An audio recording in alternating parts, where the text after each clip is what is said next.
जब लुट गए कान्हा। एक पंडित जी थे। वे रोज घर घर जाकर भागवत गीता का पाठ करते थे। एक दिन उन्हें एक चोर ने पकड़ लिया और कहा, तेरे पास जो कुछ भी है मुझे दे दे। तब पंडित जी बोले कि बेटा, मेरे पास कुछ भी नहीं है।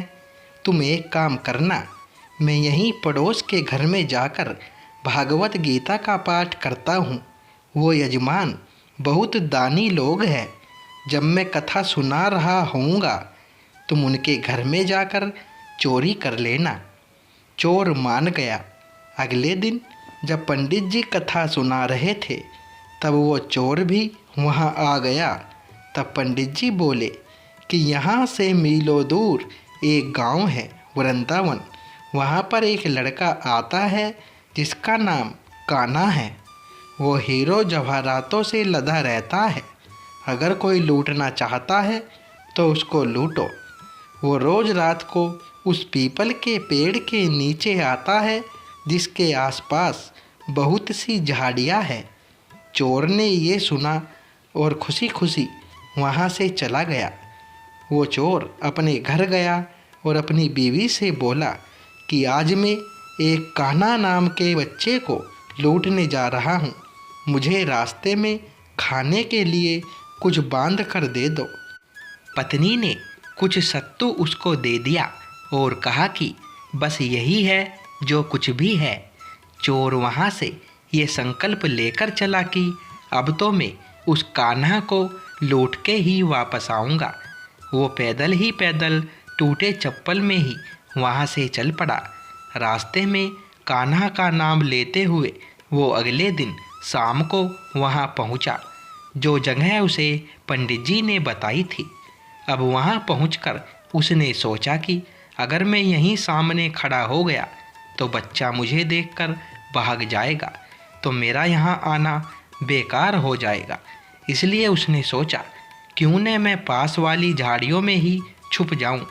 वो जैसे ही झाड़ियों में घुसा, झाड़ियों के कांटे उसे चुभने लगे। उस समय उसके मुंह से एक ही आवाज़ आई, कान्हा कान्हा। उसका शरीर लहूलुहान हो गया, पर मुंह से सिर्फ यही निकला, कान्हा आ जाओ, कान्हा आ जाओ। अपने भक्त की ऐसी दशा देख के कान्हा जी चल पड़े। तभी रुक्मणी जी बोली कि प्रभु कहाँ जा रहे हो, वो आपको लूट लेगा। प्रभु बोले कि कोई बात नहीं, अपने ऐसे भक्तों के लिए तो मैं लुट जाना तो क्या, मिट जाना भी पसंद करूँगा। ठाकुर जी बच्चे का रूप बना के आधी रात को वहाँ आए। वो जैसे ही पेड़ के पास पहुँचे, चोर एकदम से बाहर आ गया और उन्हें पकड़कर बोला, ओ कान्हा, तूने मुझे बहुत दुखी किया है। अब ये चाकू देख रहा है ना, अब चुपचाप अपने सारे गहने मुझे दे दे। कान्हा जी ने हंसते हुए उसे सब कुछ दे दिया। चोर हंसी खुशी अगले दिन अपने गांव में वापस पहुंचा। सबसे पहले उसी जगह गया जहां पर पंडित जी कथा सुना रहे थे। जितने भी गहने वो चोरी करके लाया था उनका आधा उसने पंडित जी के चरणों में रख दिया। जब पंडित जी ने पूछा कि ये क्या है, तब उसने कहा, आपने ही मुझे उस कान्हा का पता दिया था, मैं उसको लूट के आया हूँ और ये आपका हिस्सा है। पंडित जी ने सुना तो यकीन ही नहीं हुआ। वे बोले कि मैं इतने सालों से पंडिताई कर रहा हूँ, वो मुझे आज तक नहीं मिला। तुझ जैसे पापी को कान्हा कहाँ से मिल सकता है। चोर के बार बार कहने पर पंडित जी बोले कि चल, मैं भी चलता हूँ तेरे साथ वहाँ पर, मुझे भी दिखा कि कान्हा कैसा दिखता है। और वो दोनों चल दिए। चोर ने पंडित जी को कहा कि आओ मेरे साथ यहाँ पे छुप जाओ।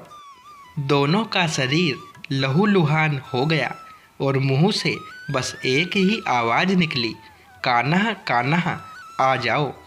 ठीक मध्य रात्रि कान्हा जी बच्चे के रूप में फिर वहीं आए। दोनों झाड़ियों से बाहर निकल आए। पंडित जी की आंखों में आंसू थे। वे फूट फूट के रोने लग गए। चोर के चरणों में गिर गए और बोले कि हम जिसे आज तक देखने के लिए तरसते रहे, जो आज तक लोगों को लूटता आया है, तुमने उसे ही लूट लिया। तुम धन्य हो। आज तुम्हारी वजह से मुझे कान्हा के दर्शन हुए। तुम धन्य हो। ऐसा है हमारे कान्हा का प्यार अपने सच्चे भक्तों के लिए। जो उन्हें सच्चे दिल से पुकारते हैं तो वो भागे भागे चले आते हैं। प्रेम से कहिए श्री राधे। दोस्तों, ये वीडियो आपको अच्छी लगी हो तो वीडियो को लाइक करें, शेयर करें और चैनल को सब्सक्राइब करें। धन्यवाद दोस्तों।